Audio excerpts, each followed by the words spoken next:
Numsa leaders are about to brief the media. Let's cross there live. Proceed.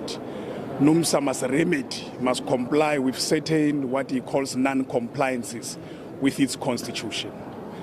That costed us a delay, there's no doubt. From Monday, the Congress had to start on Wednesday.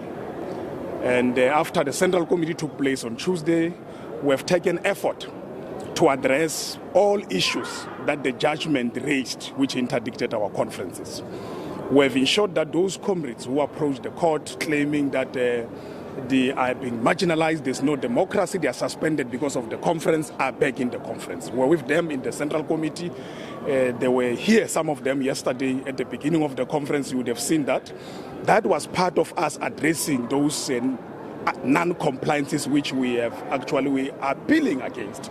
We have ensured that there's a credentials committee so that the delegates here are properly accredited. So we have been addressing all these matters that the judge has spoken about. But look, there's no doubt, we're clear that there's a bigger agenda, that this is not just grievances amongst ourselves. There has been a coordinated attack against the union. There has been forces externally working with some of our comrades internally to exploit our differences. There's no organization that has no differences. We're a big organization not to have differences. But we have noticed that there are those forces who hated Numsa for a very long time for its politics, its militancy, that they've found something amongst us which they could exploit with one sole intention: to implode Numsa, to divide Numsa.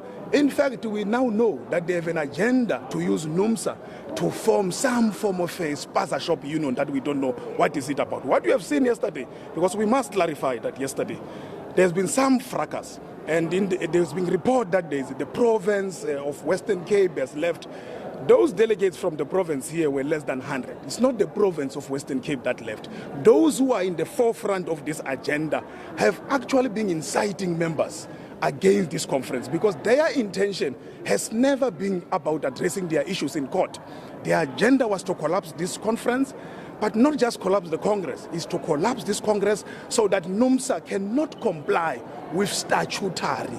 And part of that statutory, which is now supervised by the Department of Labor, is that every union must go to its conference, renew its mandate as part and parcel of its constitution. So there's a bigger agenda that we're dealing with. But I must say, maybe the last point on this question, that those people that we've seen here working out, we're clear. They are our members. They are workers who love Numsa Day. We have pleaded with conference that we shouldn't hate. We have no issues with them. We will engage them. We will persuade them to come back, because we know that they are misled. They don't know what is the agenda. They think, no, there's a grievance here, there's a grievance, and therefore suddenly an official of Numsa, for that matter, tells them that they must walk out, and then they follow an official of Numsa. But because they are our members, we'll be patient with them. We'll engage with them, because we're a union that believes in unity, and we must fight for that unity. But you were denied leave to appeal. So what's the Absolutely, absolutely. We were clear, even when we approached the court, I must say, that there's a possibility that we might not get this right leave to appeal. Because, by the way, the same judge who denied us leave to appeal is the same judge who has interdicted this conference and said to us, go and do 1, 2, 3. We have done that. The same judge comes back and say, no, you cannot continue. Look, we couldn't see how the same judge who would have said don't continue will come back and turn around against his own outcome. We couldn't see that happening. So we knew that it's going to be a long road. We are not pulling back. This is not the end for us. We are moving forward. We are going to challenge that judge. One of the things we're going to do is to consider to approach labor court appeals. In fact, directly appeal to labor court appeals in South Africa. That's what we're considering to do. So we're not backing down on this judgment. We think that there are legal options, there are legal avenues that the organization has to discuss and consider, and we've already started that work. Andrew, you mentioned the Department of Labor, that you need to comply with the Labor Department, meaning the registrar, by holding this Congress. Yes. That's very disingenuous of you. How is it that you now find it convenient to hold a Congress in order to comply with the same department that you have failed to submit your audited financials to, as they have said to you numerous times? No, we have not failed. We have not failed. That's not correct that we failed. We have submitted. Always when we submit, they come back to say, no, this is not right.